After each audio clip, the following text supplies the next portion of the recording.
राधा जी एक आम मध्यम वर्गीय परिवार की मुखिया थीं। वे अपने शुभम और बहू मनीषा के साथ रहती थीं। एक बेटी थी सीमा, जिसकी शादी अमेरिका में हो गई थी। राधा जी के पति की मृत्यु बहुत साल पहले ही हो चुकी थी। शुभम और मनीषा की शादी को 5 साल हो गए थे, लेकिन अभी तक उनकी कोई संतान नहीं थी। राधा की बहू मनीषा भी जॉब करती थी, जो कि राधा को बिल्कुल भी अच्छा नहीं लगता था।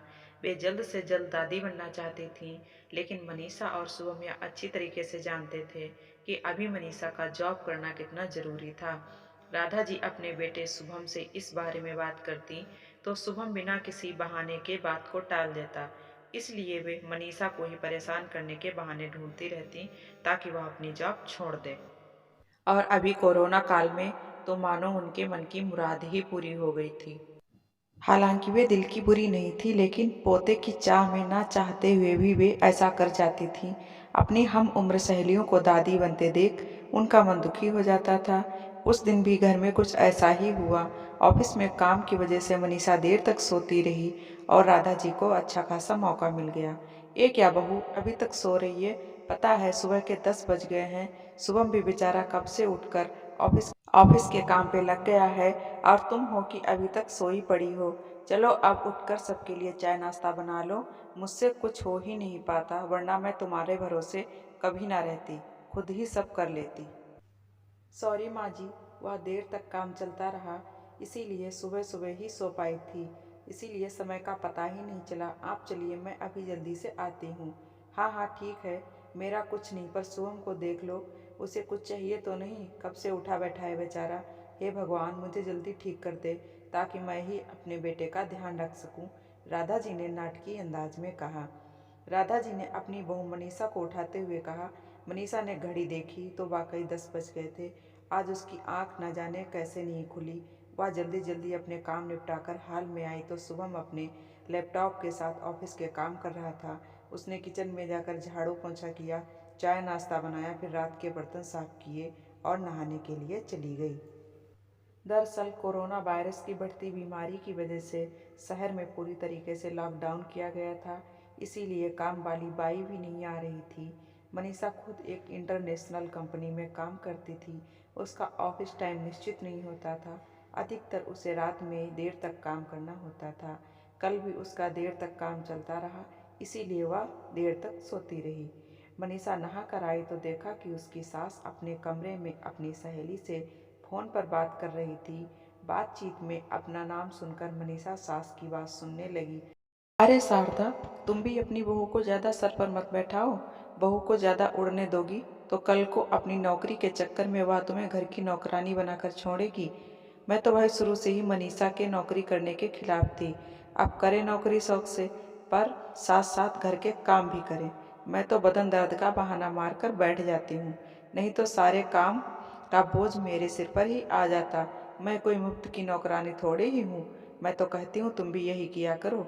सास की बात सुनकर मनीषा की आंखों में आंसू आ गए।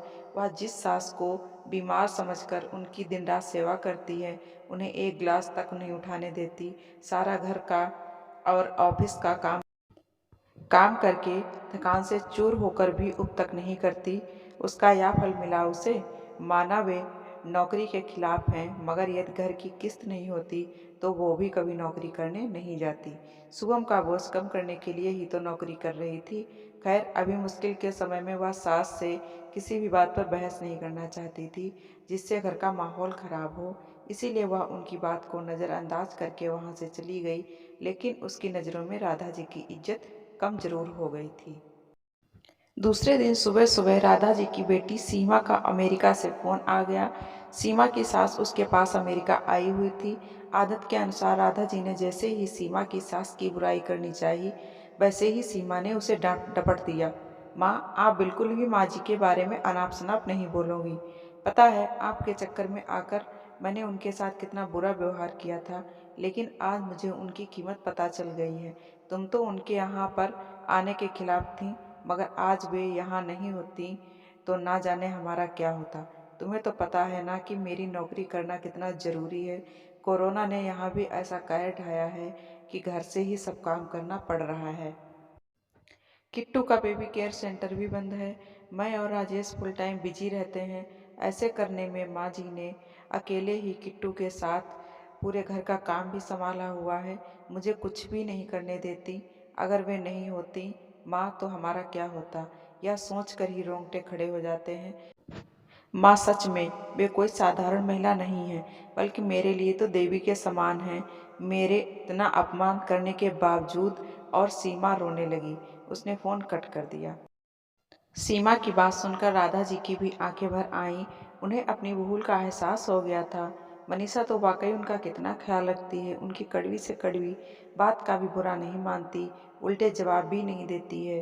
वाकई अभी का समय तो एक दूसरे को हौसला देने का है, सारे गिले शिकवे भुलाकर एक दूसरे की मदद करने का है।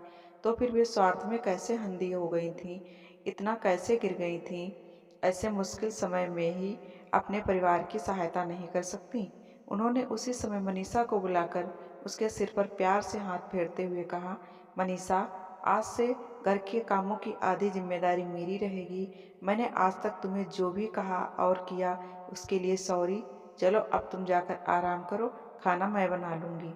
इधर सास का बदला हुआ रूप देखकर मनीषा की भी आंखों में खुशी के आंसू आ गए और अपनी सास के प्रति उसके मन में फिर से वही वाला सम्मान वापस आ गया था।